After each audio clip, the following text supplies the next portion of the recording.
noite, meus irmãos. Boa noite, minhas irmãs. É uma alegria enorme retornarmos aqui com vocês, nos reunindo para refletir juntos à luz do Evangelho, à luz dos ensinamentos de Emmanuel. Um texto maravilhoso, que é o texto que vamos analisar hoje, que está no livro Pensamento e Vida, psicografado por Francisco Cândido Xavier, e uma obra do Espírito Emmanuel, que traz hoje, no capítulo 21, uma reflexão profunda sobre o tema do dever. E não como essa palavra, esse conceito, dever, como uma questão de imposição externa, como algo que somos obrigados a fazer, como um fardo, como um peso, mas como um caminho de libertação, de crescimento, um caminho mais leve. Essa é a ideia que Emmanuel quer nos trazer nesse capítulo maravilhoso da obra. Para isso, iniciando hoje o nosso trabalho, eu quero trazer como eu fiz no último encontro nosso, uma provocação inicial. Será que cumprimos nossos deveres por amor? Ou apenas quando a vida nos força pelo sofrimento? O que vocês acham? Essa pausa é para que pensemos a respeito. Será que nossos deveres, nossas obrigações, nós fazemos por amor, pelo amor verdadeiro, para nos sentirmos bem em executar determinada missão? Ou somos compelidos a sofrer primeiro, a sentir uma dor, para aí sim agirmos? Não é verdade? Então, nesse primeiro momento, com essa provocação inicial, eu quero começar os nossos trabalhos aqui com a leitura do texto de Emmanuel, e aí a gente vai desenvolver, né? Vamos desenvolver as nossas reflexões acerca do tema. A obra Pensamento e Vida, como eu já havia dito, capítulo 21, Dever. Inicia Emmanuel. O dever define a submissão que nos cabe a certos princípios estabelecidos como leis pela sabedoria divina, para o desenvolvimento de nossas faculdades. Para viver em segurança, ninguém desprezará a disciplina. Obedecem às partículas elementares no mundo atômico. Obedece à constelação na glória da imensidade. O homem viajará pelo firmamento a longas distâncias do lar em que se lhe vincula o corpo físico. No entanto, não logrará fazê-lo sem obediência aos princípios que vigem para os movimentos da máquina que o transporta. Olha só, hein? Olha que coisa bacana, que interessante, que é esse início do texto, porque Emmanuel nos lembra que o dever é uma lei, é a lei da vida. Por quê?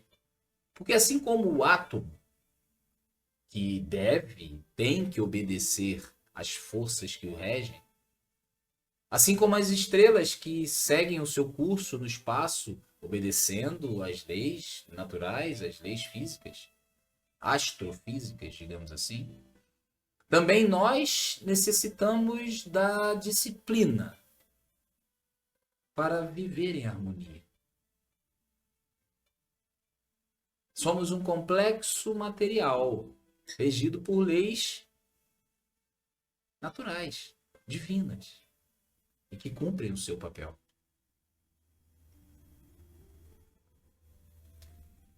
Só que, olha só, não se trata de uma obediência cega, e sim da consciência de que existe uma ordem maior que sustenta todo o universo. Essa compreensão não é uma obediência cega. Porque aqui a nossa liberdade se torna autêntica. Quando reconhecemos que lá em cima existe uma harmonia, uma ordem, vinda desse arquiteto do universo. E que nós devemos nos alinhar a ela, cumprindo o nosso dever, cumprindo o nosso papel na engrenagem. Na visão espírita, o dever é mais que uma regra social, trazendo um pouco para esse lado social, né, no campo mais social da nossa reflexão. O dever é a expressão da lei divina que está inscrita na nossa consciência. Está gravada em nós. É o que Kardec nos diz em O Livro dos Espíritos, que a lei natural está gravada em nós. E nesse íntimo, nesse mundo interno, reconhecemos o que é certo e o que é errado. Emmanuel aplica aqui uma ideia um pouco mais ampla, quando ele destaca que o dever não é um peso, mas sim um caminho de libertação. Parece um paradoxo, mas cumprir o dever é estar liberto. Porque cada escolha disciplinada, harmônica, em alinhamento às leis divinas, nos aproxima da plenitude do ser, do espírito. Carl Gustav Jung, psicólogo famoso, que nos trouxe a psicologia analítica, uma contribuição maravilhosa para a psicologia no início do século XX. Ele nos diria sobre o tema que o dever nos conecta ao self, a essa personalidade maior nossa, ao nosso eixo interior, que busca sempre unidade e sentido.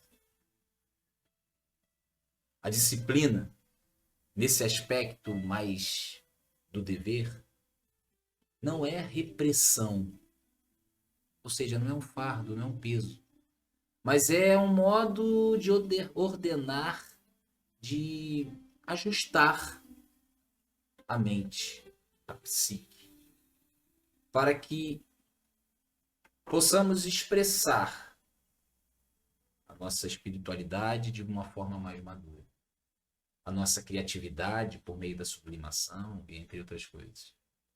Portanto, também para a psicologia analítica de Jung, o dever tem essa importância mais sublimada, mais leve, nos conectando com o mundo interno, buscando sempre unidade e sentido. Interessante, né? Vamos continuar com os slides.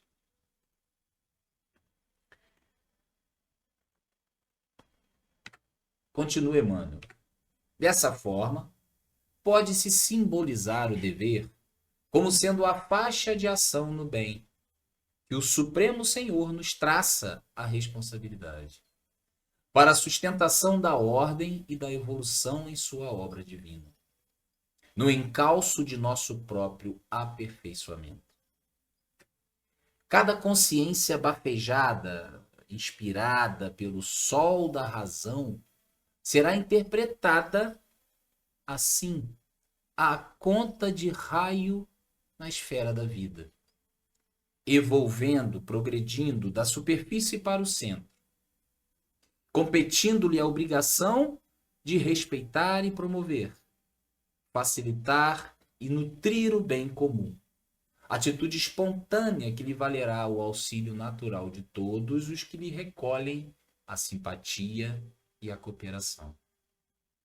Com semelhante atitude, cada espírito plasma os reflexos de si mesmo por onde passa, abrindo-se aos reflexos das mentes mais elevadas que o impulsionam à contemplação de mais vastos horizontes do progresso e à adequada assimilação de mais altos valores da vida.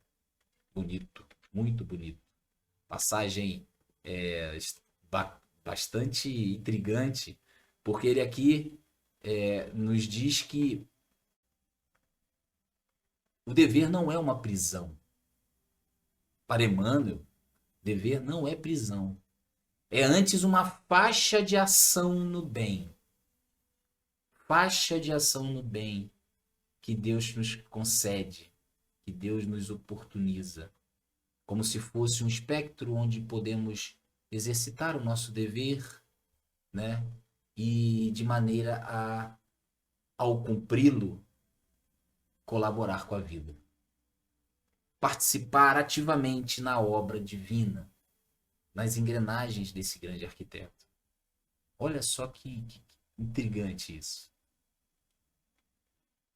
Porque existem reflexos no cumprimento do dever. Quem cumpre o dever não está apenas respeitando os outros. Está conquistando simpatia. Está conquistando cooperação naturalmente de todos que o cercam. É o próprio dever, essa faixa de ação no bem, que nos faz dignos de confiança, que abre portas para uma convivência fraterna, que abre portas para um relacionamento maior com o sagrado, com o alto. Na doutrina espírita, o dever é resposta à lei de amor inscrita em nossa consciência. Olha que ideia interessante. O dever é resposta à lei de amor que está dentro de nós.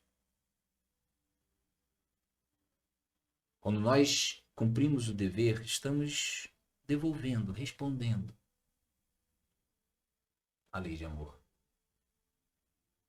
E é por meio dele que transformamos fé em obra. Que transformamos pensamento em ação. Kardec nos ensina que a verdadeira moral não está no discurso, somente falar, mas na prática. E Emmanuel reforça isso, de alguma maneira, quando diz que o dever é uma oportunidade de cooperar com Deus em cada detalhe da existência.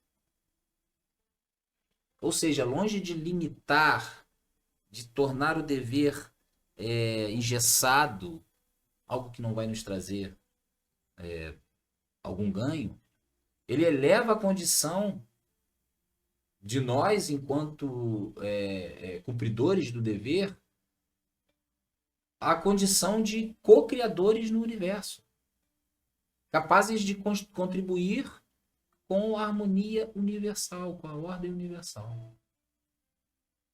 Olha só que maravilha. É bastante filosófico. E aí eu quero trazer um pouco da filosofia existencial, que talvez nos ajude a dar um passo adiante. Quando lembra que a liberdade, ela só se realiza na responsabilidade. Porque escolher é sempre assumir um dever diante de si e diante de Deus. Isso aqui é importante. Toda vez que escolhemos algo em nossas vidas, nós assumimos um certo dever para com aquilo. E assumimos um dever diante de Deus também.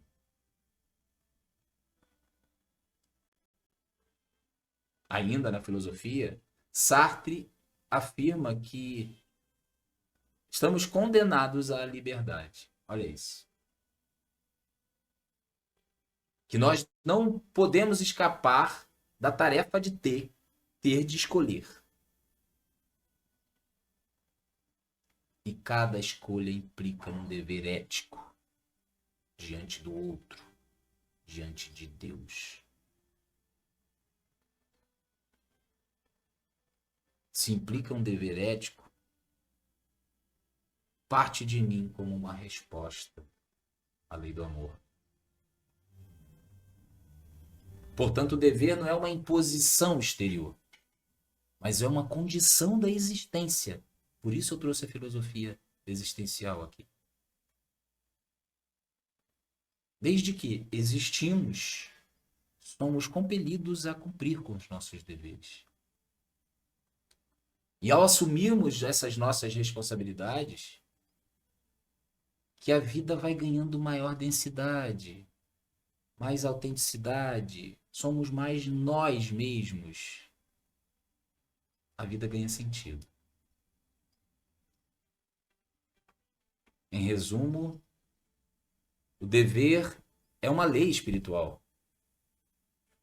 mas também estrutura a nossa mente e exige uma certa parcela na existência.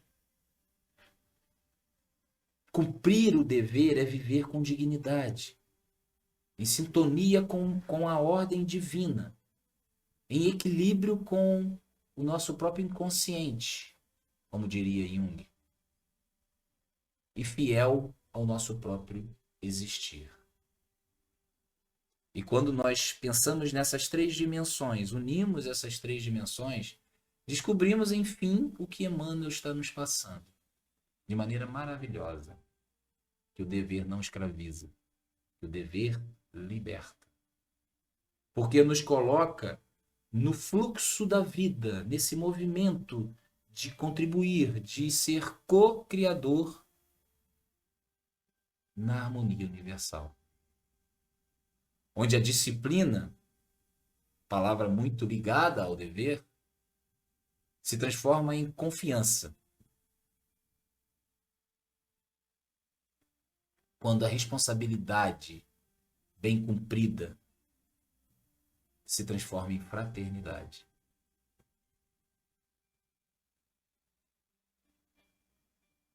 Vamos continuar?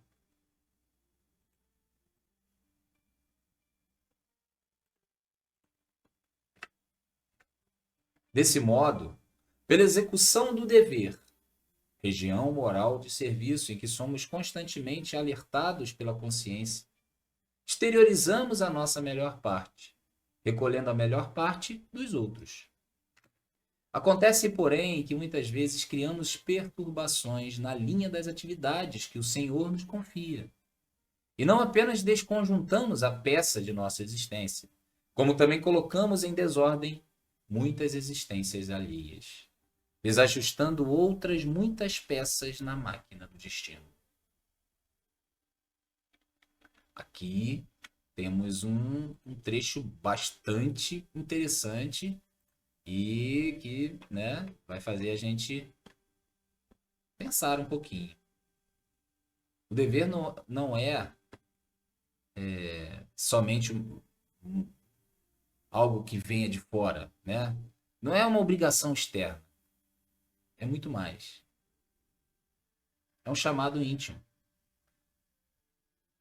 É uma convocação silenciosa para que possamos expressar o que há de melhor em nós.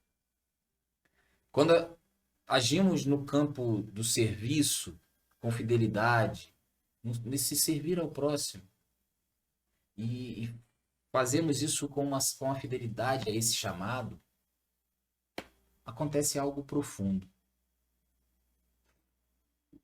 Nós não apenas nos transformamos, mas despertamos o que há de melhor nos outros. Cooperação. A rede de conexão que se coopera. Com o dever, com o cumprimento do dever, assumimos essa missão de maneira fiel. Chamamos o outro a fazê-lo da mesma forma. É como se o dever fosse o canal pelo qual a vida nos convida a criar uma certa harmonia, uma certa ordem. uma certa disciplina, dando sentido natural àquilo. Eu cumpro o meu dever, o outro cumpre o dever dele, o outro, terceiro, cumpre o dever dele, e a harmonia se cria. No entanto, ele diz no texto que em alguns momentos nos afastamos desse eixo. E fazemos isso muito, não acha?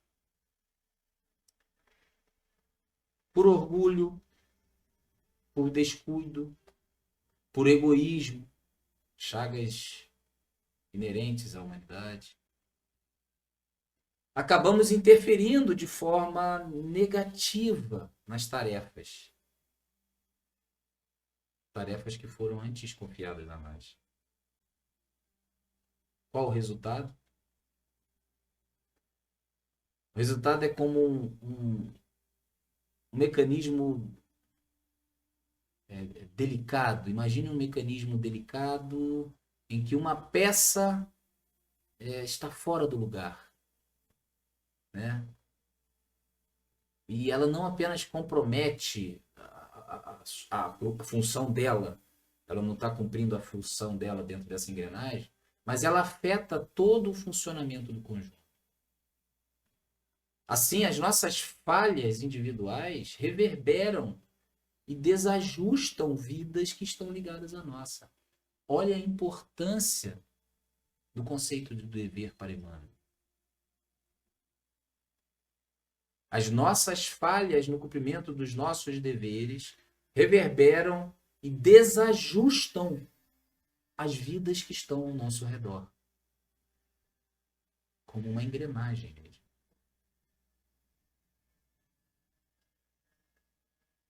E o texto nos lembra que cada gesto de responsabilidade, cada atitude fiel ao nosso dever é mais que uma simples ação isolada. Porque, como eu disse, pertence a essa engrenagem maior, onde um depende do outro. Cumprir o dever, então, pensando sob essa ótica, é colaborar com a ordem do conjunto, que sustenta o conjunto, que sustenta o coletivo. Quando negligenciamos isso, espalhamos desajustes e talvez não consigamos mensurar o alcance. E qual a reflexão que fica aqui?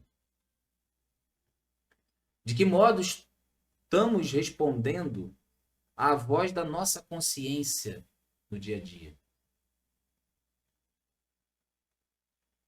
Essa voz da consciência que é a lei de amor, que está inscrita em nós. Que respostas estamos dando? Minhas escolhas estão ajudando a alinhar essa, entre aspas, máquina do destino? Existe ruído, existe perturbação quando eu cumpro o meu dever? Dever é a chance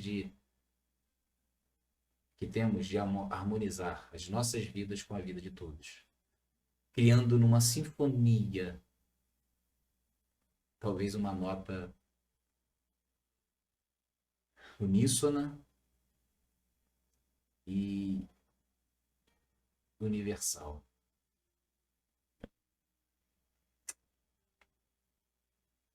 Se a gente pode trazer para a prática, vamos imaginar uma pessoa que tem um familiar doente em casa. Ela poderia encarar esses cuidados, os cuidados diários, né? Dar o remédio na hora certa, acompanhar consultas médicas, organizar os próprios remédios, roupa, alimentação. Ela poderia encarar tudo isso como apenas uma obrigação pesada, chata, que eu tenho que cumprir, sem resignação. Ela faz parte da engrenagem dessa máquina do destino. No entanto, quando essa mesma pessoa compreende que esse cuidado com o dever voltado para o bem, quando isso é realizado dessa forma, a postura se transforma. Esse dever passa a não ser mais um peso inevitável, mas sim uma grande oportunidade dela expressar o amor, de expressar a sua responsabilidade com liberdade, de expressar presença, carinho.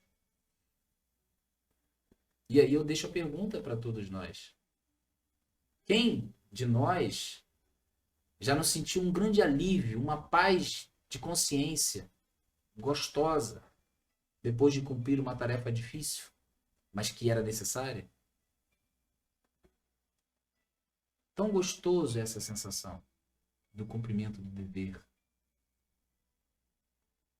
que não é um peso, é uma oportunidade maravilhosa de expressarmos a paz interna que temos. Não é verdade? Vamos continuar. Surge então para nós o inexorável constrangimento à luta maior, que podemos nomear como sendo o dever regeneração, pelo qual somos compelidos a produzir reflexos inteiramente renovadores de nossa individualidade à frente daqueles que se fizeram credores das nossas cotas de sacrifício. É dessa maneira que recebemos, por imposição das circunstâncias, a esposa incompreensiva, o esposo atrabiliário, colérico, raivoso, o filho doente, o chefe agressivo, o subalterno infeliz, a moléstia pertinaz ou a tarefa compulsória, a benefício dos outros, como gleba espiritual para o esforço intenso na recuperação de nós mesmos.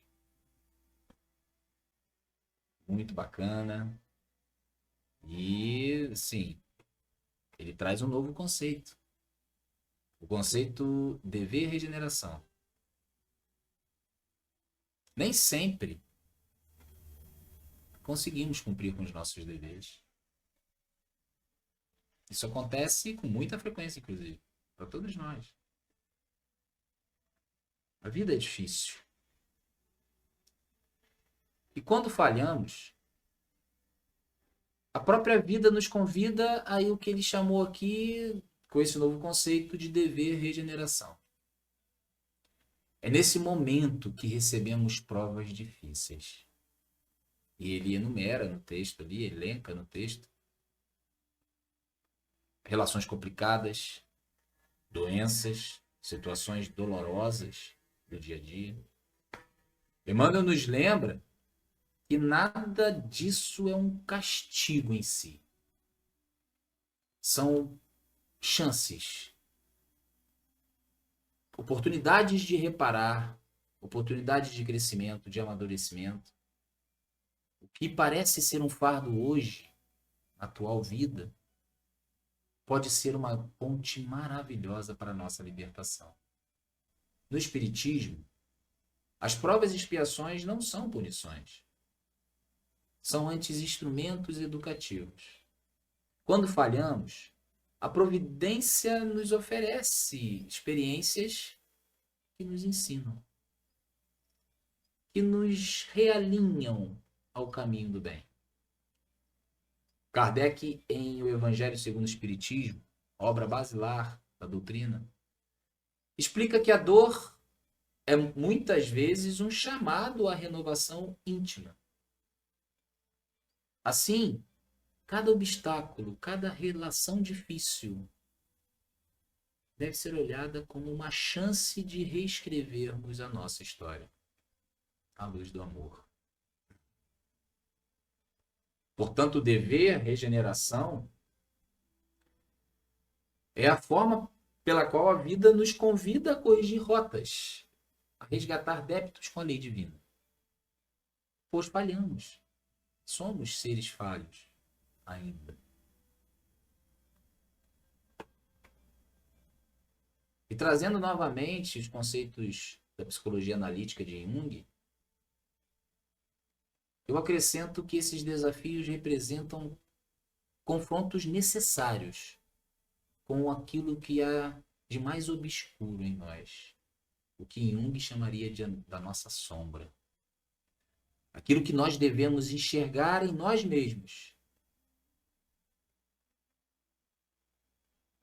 mas por vezes evitamos. E que a vida convida a olharmos para essa sombra, para essas dificuldades, e exige uma integração, exige um amadurecimento, nomear essa sombra e ressignificar algo em nós.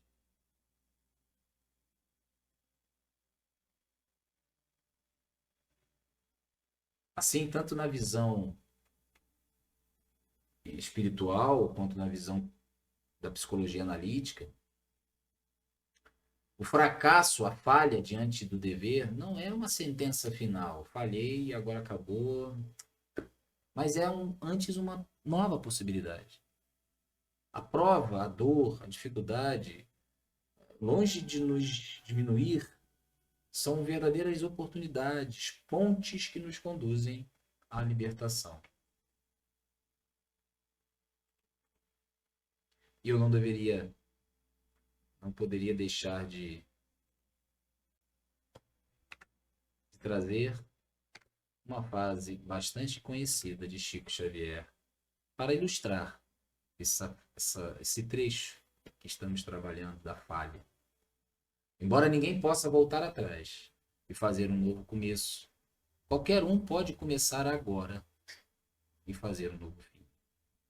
Chico Xavier nos deixa esse legado com essa frase, nos mostrando que é possível, ainda que tenhamos falhado, podemos olhar para frente e fazer um novo fim. Vamos continuar? É por esse motivo que de nada vale desertar do campo de duras obrigações, em que nos vejamos sitiados por força dos acontecimentos naturais do caminho. De vez que na intimidade da consciência, ainda mesmo que a apreciação alheia nos liberte desse ou daquele imposto de devotamento e renúncia, ordena a razão estejamos de sentinela na obra de paciência e de tolerância, de humildade e de amor, que fomos chamados intimamente a atender. Sem isso, não obstante a aparência legal de nosso afastamento da luta, somos invencivelmente onerados por ocultas sensações de desgosto ante as nossas próprias fraquezas, que, começando por ligeiras irritações e pequeninos desalentos, acabam matriculando-nos o espírito nos institutos da enfermidade ou na vala da frustração. Olha como Emmanuel finaliza o texto, né? Nos dizendo, a nos alertar que fugir não resolve. Não é mesmo? Mesmo que alguém escape de uma obrigaçãozinha aqui, de um dever ali, a consciência não nos abandona. Aparecem as irritações, as frustrações, os desgostos.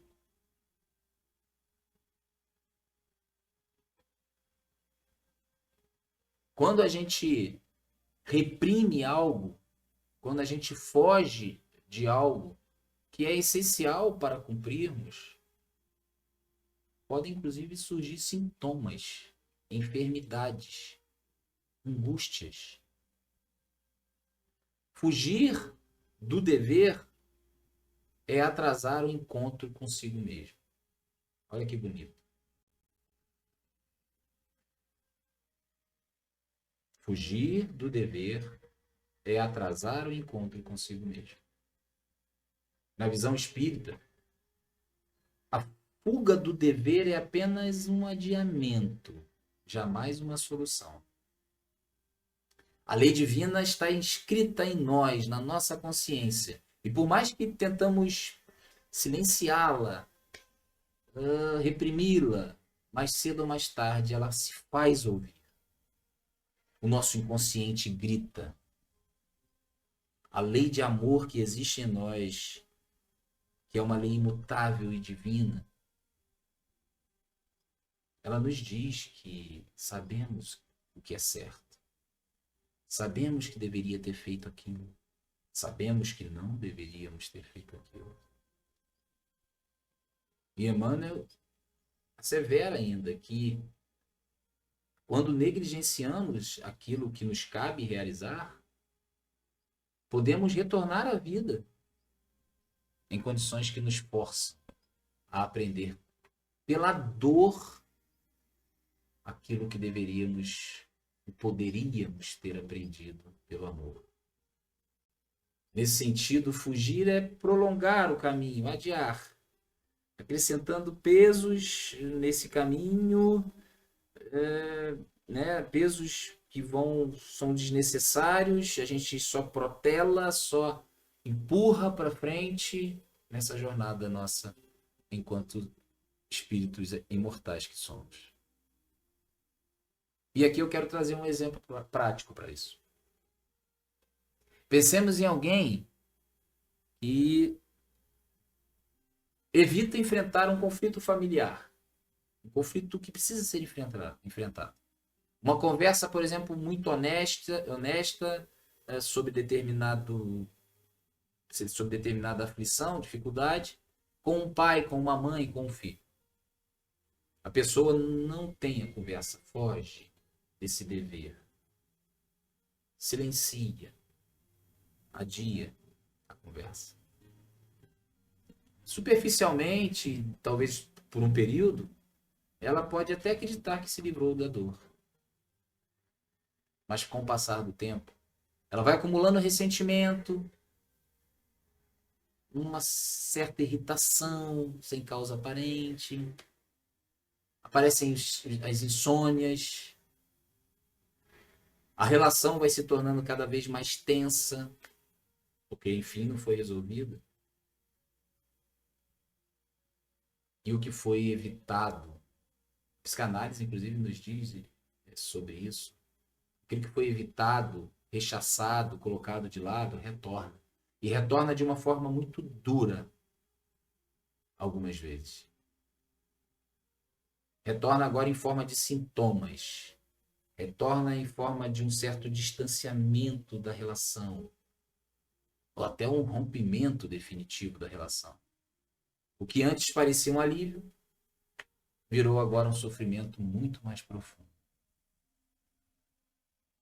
Em síntese, fugir do dever é como tentar escapar da própria sombra.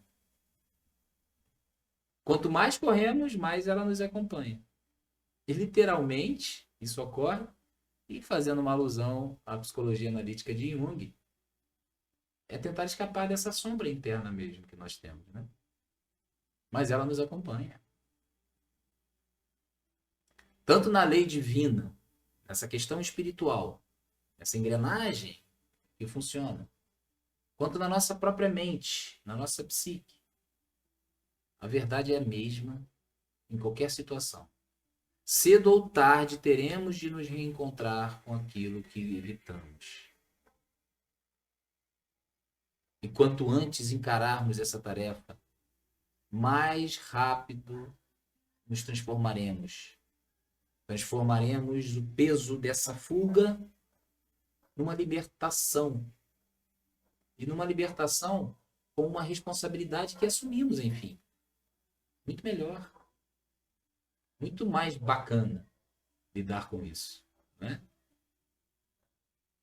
Portanto, aqui, fugir dessa relação difícil com a mãe, daquele filho drogado que veio, e nós temos o dever de lidar com a situação enquanto pais. Fugir disso é antes não lidar com a própria sombra, adiar responsabilidades, negligenciar seu dever. E aí eu quero retomar a nossa provocação inicial. Lembram da pergunta com que começamos? Cumprimos nossos deveres por amor ou apenas quando a vida nos força pelo sofrimento? Aqui no final do texto, a vida nos forçou, por meio do sofrimento, a cumprir nosso dever. Mas não é melhor antes cumprirmos por amor e não aprendermos com a dor? O texto de Emmanuel nos convida a cumprir por amor espontaneamente, transformando o dever em alegria, transformando o dever antes pesado numa libertação.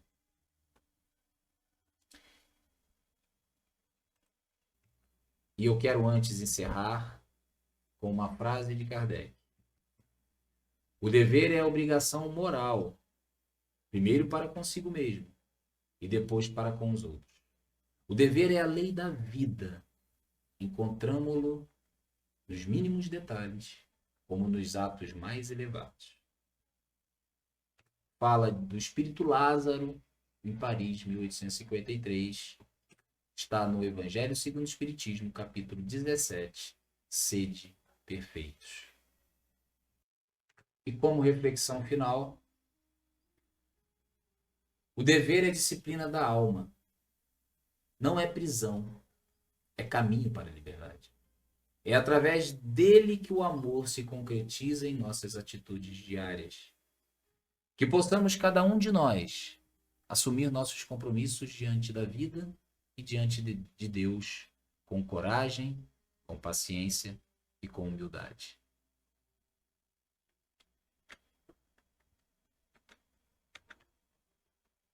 Somos convidados por esse texto maravilhoso de Emmanuel a cumprir nossos deveres com amor, a cumprir nossos deveres de maneira leve, cooperando com a harmonia divina, universal, com a engrenagem que Deus nos proporciona para a vida, porque pertencemos a ela, pertencemos à natureza, somos partes dessa engrenagem, somos peças vivas dessa máquina maravilhosa que é a vida. Quero agradecer a todos vocês que chegaram até aqui, nos acompanhando até o capítulo 21, vem fortalecendo essa relação de reflexão à luz do Evangelho, à luz dos textos de Emmanuel, e rogar ao nosso Pai Celestial, o amado Mestre Jesus, que nos envolva o coração com muita paz, com muita luz, com muita gratidão. Obrigado.